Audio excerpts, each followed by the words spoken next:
Bonjour et bienvenue. Aujourd'hui, nous allons parler d'astrologie et plus particulièrement de la pleine lune du 24 février 2024. Avant d'entrer dans le vif du sujet et d'interpréter cette pleine lune, rappelons en deux mots ce que représente une pleine lune. Une pleine lune est le moment exact où la lune et le soleil sont en opposition. En l'occurrence, le soleil est en poisson et la lune est en vierge. Nous pouvons considérer que cette pleine lune est la pleine lune du désir, de l'intuition, de la raison, de l'ordre.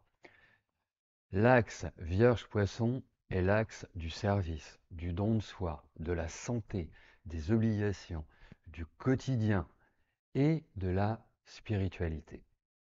Alors, ceux qui ont besoin de rationalité, de factualité, de pragmatisme, risquent de s'agacer face au flou artistique que génèrent les poissons. Et ceux qui ont besoin ou qui se sentent dans l'émotionnel, les ressentis, l'invisible, vont se sentir bridés par la Vierge. Il faut juste trouver l'équilibre entre des conditions contradictoires mais complémentaires, entre nos besoins émotionnels et matériels. Faites le point et débarrassez-vous du superflu. Il est nécessaire de ne pas s'enflammer ni d'être sur une réserve exacerbée. Alors, au niveau de cette pleine lune, il est quand même intéressant de signaler qu'il n'y a aucune planète de présente dans les signes de feu. Je rappelle, les signes de feu sont le bélier, le lion et le sagittaire. Ce sont des signes qui donnent les impulsions à nos réalisations.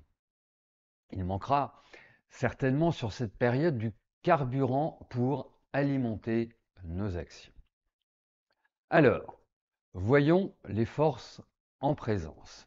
Nous avons une triple conjonction en poisson, Soleil, Mercure, Saturne, donc opposé de facto à la Lune, et au sextile pour les premiers et au trigone pour la Lune, à Jupiter. Et puis, nous avons une conjonction Mars-Vénus, les amants, d'une certaine manière, au carré de Jupiter. Alors, Saturne en poisson est parfaitement mal à l'aise, c'est un peu le phoque dans sa baignoire. Saturne a besoin de la terre ferme pour s'épanouir et organiser les situations de la vie. Là, il est d'une certaine manière sur une terre meuble. Il manque d'assises.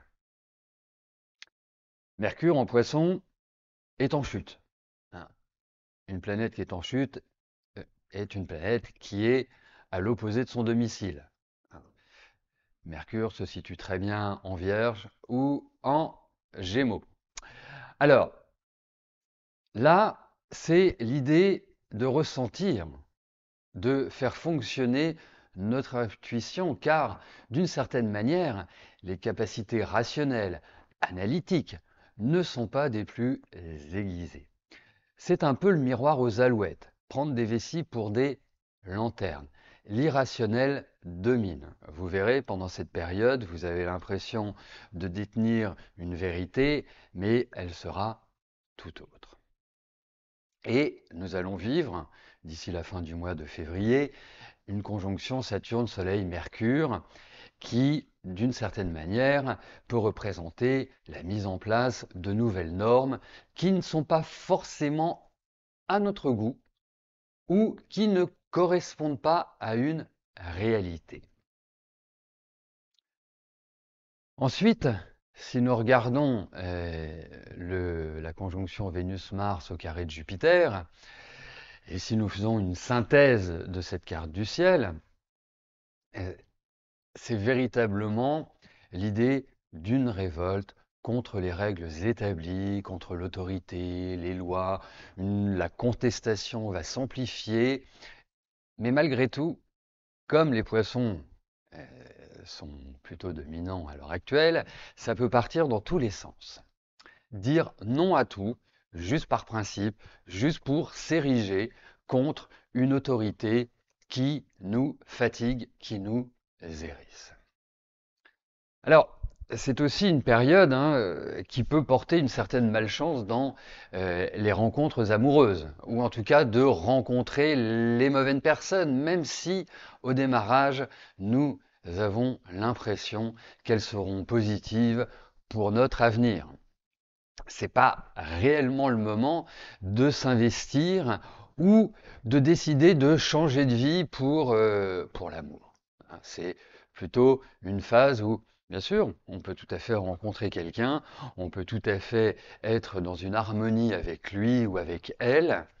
Euh, La seule chose, c'est qu'il est préférable de patienter et de voir le dessin dans les deux sens du terme et dans les deux écritures, le dessin de cette relation. Et bien évidemment, l'interprétation que je vous fais est une interprétation globale. Rien ne vaut la prise en compte de votre thème astral pour faire une espèce de comparaison, ce qu'on appelle les transits, pour voir quels sont les aspects formés et quels sont les objectifs, les buts et les réalisations possibles. Alors, pour terminer, que pouvons-nous faire pendant cette pleine lune? Avant toute chose, c'est prendre soin de son corps, par exemple en faisant une détox, adopter une nourriture légère, faire des exercices de détente corporelle. C'est pas la peine de vous mettre au marathon ou d'aller soulever 150 kilos de fonte. Euh, la méditation est tout à fait adaptée à l'ère Vierge Poisson. Alors, faire une introspection également pour comprendre notre fonctionnement, nos blocages, voir ce que l'on peut améliorer, ce qui nous empêche de nous réaliser, d'avancer. Avoir tout simplement des lectures sur le développement personnel. Et surtout, définir nos priorités et abandonner le superflu. La tendance peut être aussi à se recroqueviller sur soi, qui est une tendance plutôt vierge. Donc là, non, allons vers l'extérieur, communiquons, hein, ayons une espèce de légèreté dans notre façon de considérer les choses et adoptons le principe du carpe diem, cueillons le jour.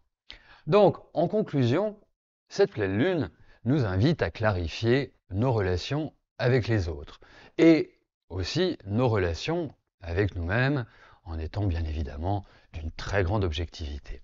Alors, cela ne peut se faire qu'à partir du moment, vous l'aurez compris, que nous soyons en parfaite harmonie avec nous-mêmes et que nous ayons défini ce que nous souhaitons et comment nous le souhaitons.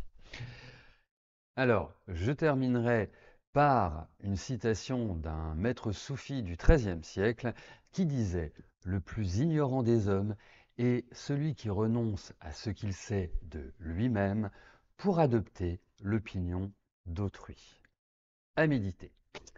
Voilà, écoutez, je vous remercie de votre attention, je vous remercie de votre fidélité et je vous donne rendez-vous par la suite pour de nouvelles aventures astrologie. D'ici là, portez-vous bien et je vous dis à plus tard. Merci, bye bye.